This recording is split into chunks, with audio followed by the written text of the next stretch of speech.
C'est toujours difficile de passer après les aînés qui, les uns après les autres, brillamment dans la partie qui leur était réservée, brosser un peu le mal que notre pays connaît aujourd'hui.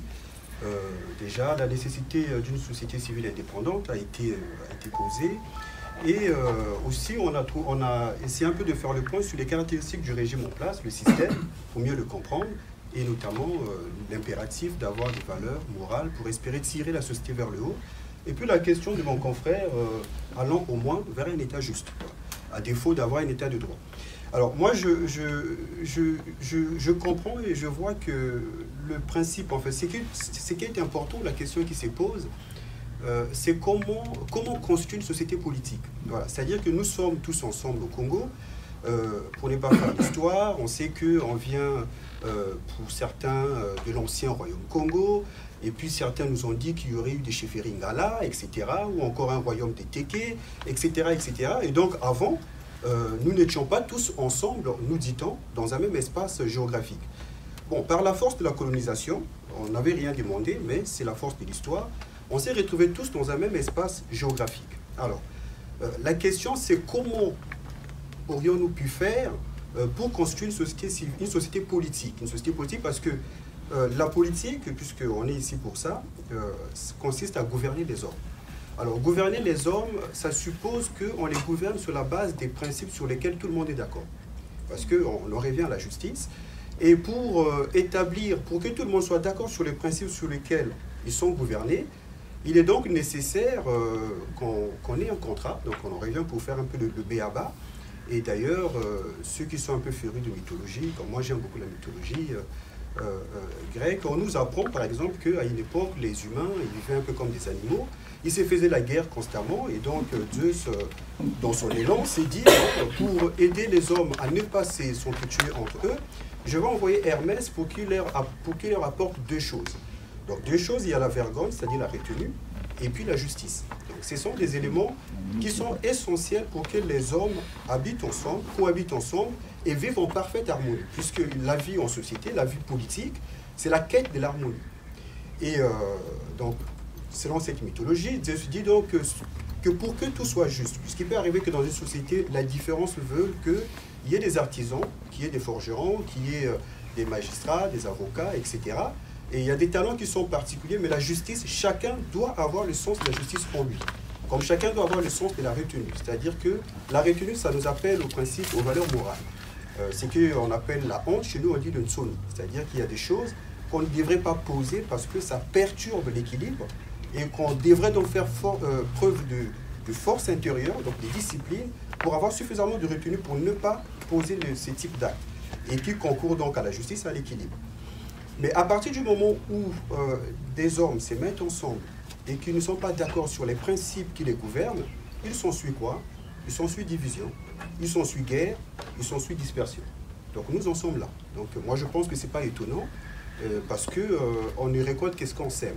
Et j'ai aimé ce que le doyen Outa a dit que il est difficile de trouver même au sein de l'opposition des personnes qu'on pourrait dire qui seraient portées par des valeurs ou des principes qui voudraient tirer l'État congolais, ou en tout cas constituer un État, ensuite l'établir sur des fondements justes, et puis le transmettre à des générations qui viennent.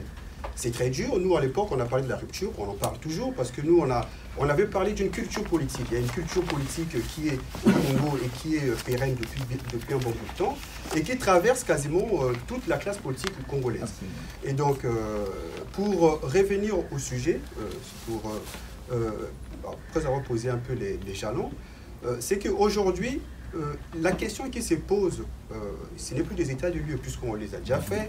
Si on va au Congo, on demande à un enfant qu'est-ce qui se passe au Congo, il va vous dire que c'est un voleur, il va vous dire qu'un tel, il a fait ceci, tout le monde sait ce qui ne va pas. Donc la question n'est plus de dire que M. Sassou a fait ceci, M. Sassou a fait cela, tout le monde le sait. Donc la question qui se pose, c'est quelle société voudrions-nous construire pour que déjà, il y ait un vrai vivre ensemble, puisque tout le monde a ses mots dans la bouche. Alors c'est quoi le vivre ensemble? Et vivre ensemble, est-ce que ce serait que j'en ai suffisamment marre de voir que ce sont les mêmes qui dirigent? Je voudrais aussi que les gens de mon coin dirigent pour que là, enfin, on puisse dire que le vivre ensemble est possible.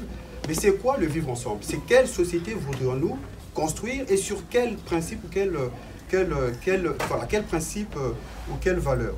Et donc là, à partir de ces moments-là, il est nécessaire qu'il y ait des hommes et des femmes qui s'organisent, qui sont les meilleurs peut-être de la société, hein, si je puis me prendre à rêver, et qui seraient suffisamment disciplinés, puisqu'il s'agit d'être éduqués. C'est dans l'éducation, il n'y a pas que l'instruction, il y a aussi la discipline.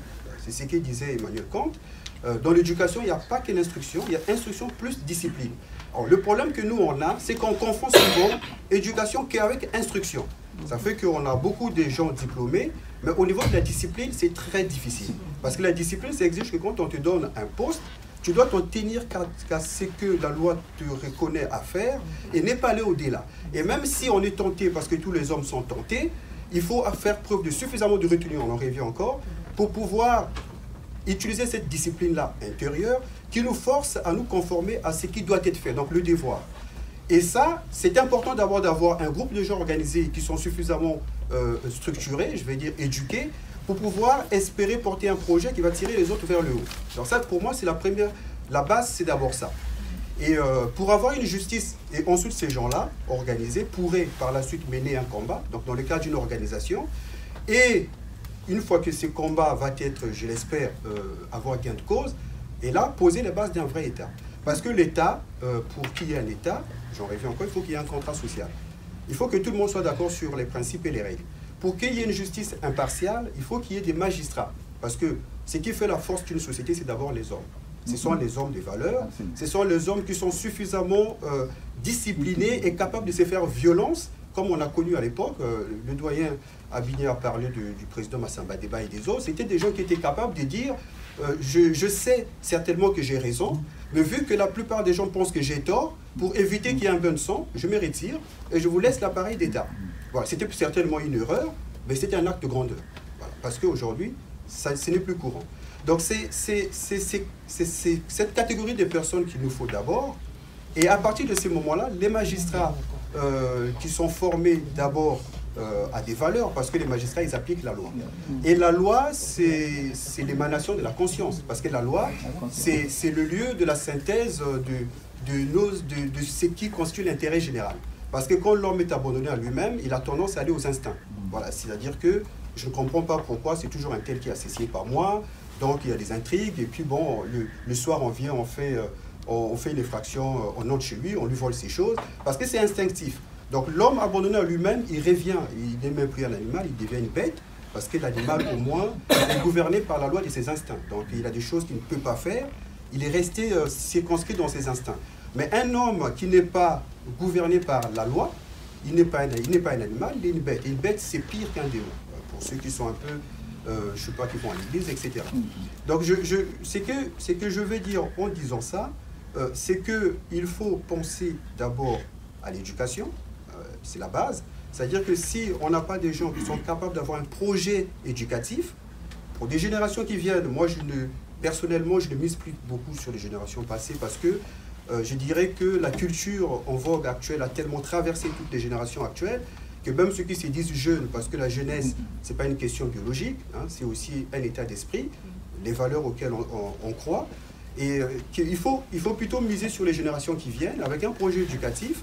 Et de ces projets éducatifs-là, travailler les gens pour avoir déjà le sentiment de ce qu'est la loi et les droits. Parce que à quoi ça sert de se battre pour les droits des gens qui n'en ont rien à faire ou qui n'ont aucune idée de ce qu'est un droit. Voilà. Il faut déjà que les gens comprennent c'est quoi un droit. Par exemple, pourquoi je suis censé payer des taxes pour la mairie et puis chez moi il y a de la poubelle, de la saleté partout. Comment c'est possible? Pourquoi dois-je accepter ça? Voilà. Donc il y a tout un travail d'éducation à faire, un travail d'instruction à faire, des disciplines à faire. Une fois que vous avez un peuple qui est suffisamment instruit, suffisamment éduqué, mais par un effet d'entraînement, je ne dis pas qu'il faut attendre que ça se fasse du jour au lendemain, il faut une minorité de gens organisés, disciplinés, qui peuvent entraîner les autres. À partir de ces moments-là, ceux qui se prennent pour des tyrans peuvent commencer à avoir peur. Voilà. Sinon, on aura beau faire des conférences, des discours, etc., ça ne va pas aboutir. Donc l'impartialité de la justice, ça exige des hommes qui participent à des principes et à des valeurs. Des gens qu'on ne peut pas acheter, qui ont le sens de la dignité, qui préfèrent vivre pauvre mais digne, que des gens qui pensent que le respect s'achète. Voilà, donc c'est une question de principe, et je pense que d'ailleurs le déroulement s'est bien fait avec les anciens qui ont précédé. Et l'état de droit, est fondée sur une justice impartiale. Voilà. Et une justice impartiale, c'est des magistrats qui sont formés d'abord pour faire respecter la loi au-dessus de tout, et puis avec un mode de désignation qui leur permet d'être suffisamment autonomes. Donc ça, c'est les éléments qui peuvent amener une justice impartiale dans un pays. Donc je pense que, en tout cas pour l'instant, c'est ce que j'ai à dire, et je m'arrête.